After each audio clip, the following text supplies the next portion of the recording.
And history has been witness that each of these had created a problem. So the reason for the conflict in the royal family, if it is asked, I have given you the answer. Can you tell me? You got my question?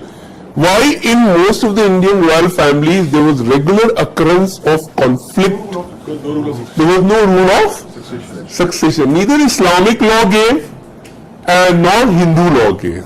And that resulted into regular occurrence. There was only one kingdom, Vijayanagar kingdom, which had made a rule in the lifetime of the king. King would decide who would be his successor, and mostly his brother, younger brother, Harihar and Bukka. A classic example. Harihar first became for 20 years, then his brother Bukka for 21 years. And that would not be contested by the son of Harihar, unlike here. So Anwaruddin was one sultan, but you don't have to write all the details. All you have to know why this second Anglo-French war took place. Immediate reason, I have given you the answer. War of succession in Carnatic. Is it clear? Point number next. During this war,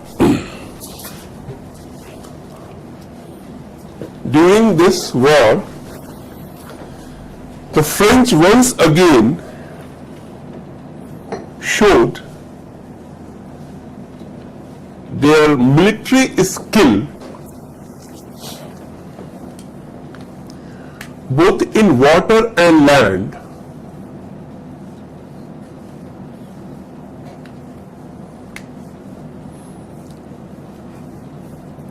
But English emerged as better diplomats. In my language, better cunningness. But you don't write like this. Are you getting now? The war also ended with a peace treaty at Madras.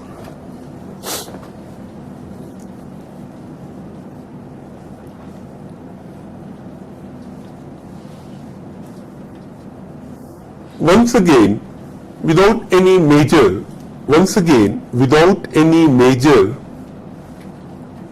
breakthrough.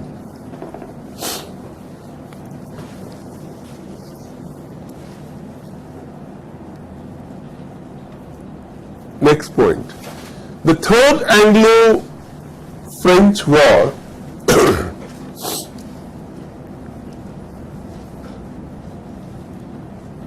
started from 1758 when 7 years war started in Europe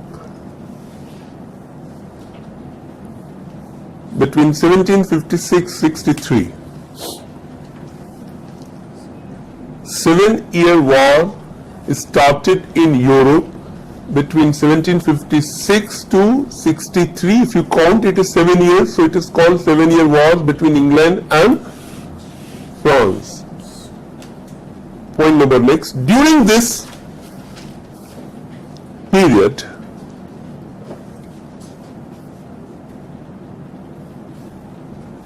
Battle of Vandy Wash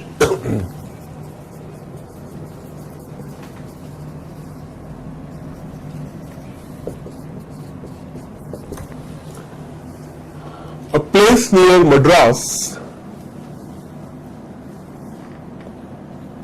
year 1760.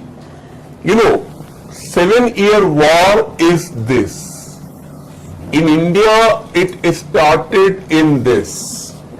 In this, one of the most decisive battle is this. I hope you understand this. Group of battles would make one war in a particular span of time. The span of time of war in India is 58 to 63. In Europe, it had already begun in 56 to 63. And during this entire period here in India, 5 years, the most decisive battle was Vandy Wash, year 1760. 1760, right? So what you wrote? During this period, Battle of Wandy was 1760 was the most decisive battle in which the English defeated the French. In which the English defeated the French and compelled French to sign a treaty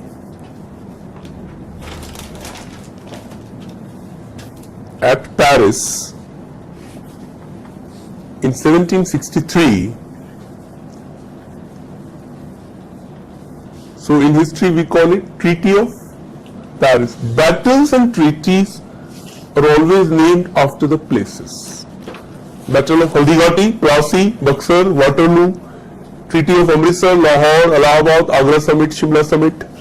So it is always named after the places. So if you look at carefully, the two Europeans were fighting in India who would control over Madras and Pondicherry and subsequently in the coastal area, and finally it was finalized at Paris that which part of India which European would get. So the first question which came to my mind was, ये Indians क्या कर रहे थे?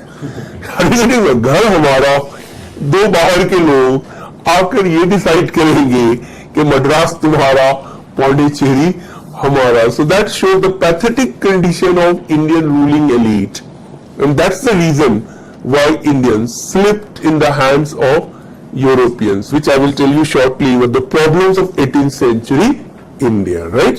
So what happened in Paris? There are a lot of things which happened.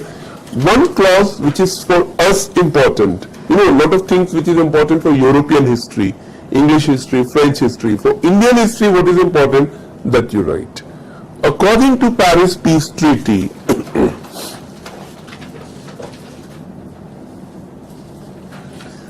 Madras was given to English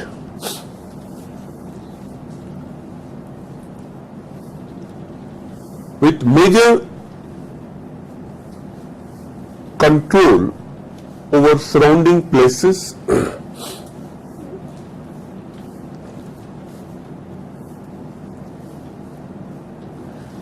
Pondicherry was given to French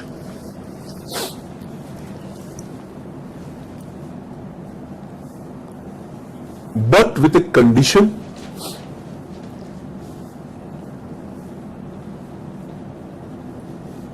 that French would not fortify it.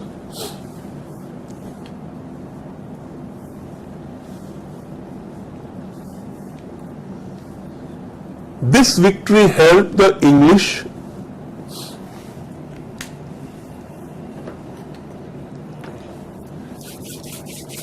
in focusing their energy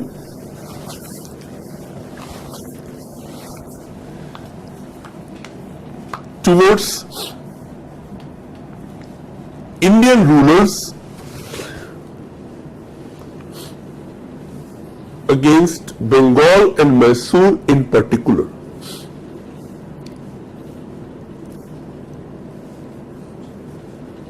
Bengal and Mysore in particular. You would learn through this class Anglo-Mysore War, Anglo-Bengal War. And what happened after those, hopefully today or tomorrow, we will learn, right?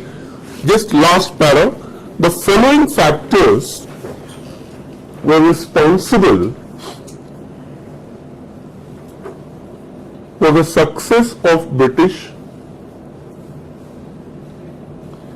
and failure of French.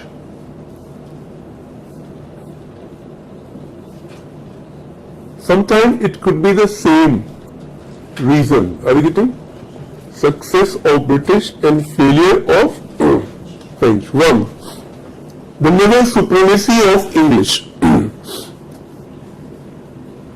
Naval supremacy of English. Just like major point. Two, English East India Company was a private company.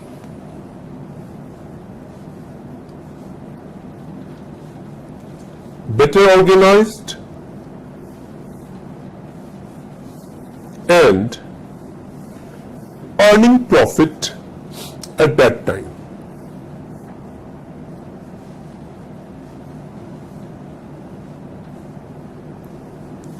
Whereas the French company, what's the name? French East India. What's the name? Are you getting my question? French company का नाम क्या था? French East India. No, इतना आसान होता तो मैं पूछता ही नहीं. वो डच ईस्ट इंडिया कंपनी था, इंग्लिश ईस्ट इंडिया कंपनी था, इनका नाम था फ्रांसिस दे कैंपेनीज. Are you getting me? Francis D-E-D Campaigns, C-A-M-P-A-I-G-N-E-S, etc. Don't worry, जो मटेरियल दे रहे हैं उसमें है पूरी तरह, ये आपको सिर्फ सप्लीमेंट करना है. But make sure the name is not same as it is English one. Was a government-owned company. समझ आ रहा? And it was in financial and administrative mess. PSU समझते हो ना अपने इंडिया में? फाइनेंशियल एंड एडमिनिस्ट्रेटिव मेस, जिसे हम लोग इंडिया में सिक इंडस्ट्री बोलते हैं. You got it? Second reason. Third, financially and administratively under mess, in a mess. Third reason, the English officials led by Robert Clive,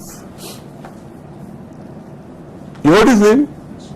English officials led by Robert Clive proved to be better diplomat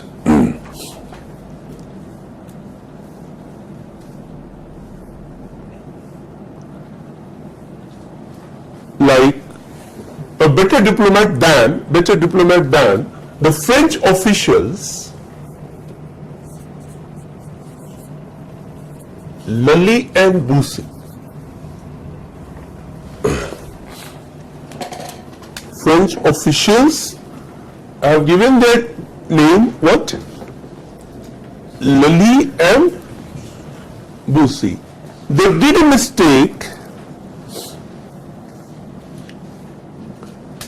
when they called back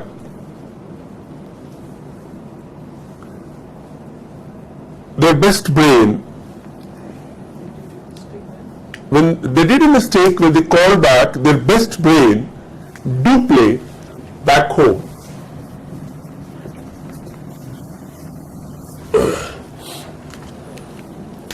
Duplay, D-U-P-L-E-X. So the reason why the French could win first and second was Duplay. And before the third he was called back. And again there was a rivalry and conspiracy within the French system, and these two were reason for keeping him out. And once he was out, because like I told you that battles, especially in those days, was won in mind and all the diplomatic, what is called cunningness. So Robert Clive was master of that one. And had Duplex also been there, what could have happened? I don't know. Okay, now you are becoming smart. Pardon? No, that happened earlier, not in the third one. In the third one he had been called back. So that's the reason why, one of the reasons. You know, the reasons cannot be won for any defeat or any victory, whether it is sports or whether it is battles. Quite a time, media or some independent leader or some political parties blame one party, one person, one event. Historians would never give this kind of answer कि ये एक reason था साहब कि school ले आते तो ऐसा हो जाता. ऐसा नहीं होता. जैसे क्रिकेट होता है तो नॉर्मली जब हारते तो मौसम खराब था, पिच खराब था. सही नहीं, अभी हो ना साउथ अफ्रीका वाले कह रहे पिच खराब था. दोनों के लिए खराब था. नहीं, then I read from Sunil Gavaskar's point of view, and he gave ball by ball, batsman by batsman answer, which batsman got out by which shot. You got this point or not? And he said not a single batsman got out because of the pitch. It was a poor selection of shot or poor shot. Bad pitch means unplayable and it is dangerous to the life and limb of a player. That is called bad pitch. You got this point or not? Well, I'm just telling you how in battles and sports, when a team wins or loses, sometimes squarely blame on captain, squarely blame on one incident or event. Be careful on any such thing. There are multiple factors. That's the job of historians. They have brought it these 4 or 5. I hope if it is asked, which of the following factors were responsible? 1, 2, 3, 4. सभी टिक करना. कुछ याद हो इसमें? The reasons for the defeat of the French or the success of the British? Quickly tell without looking.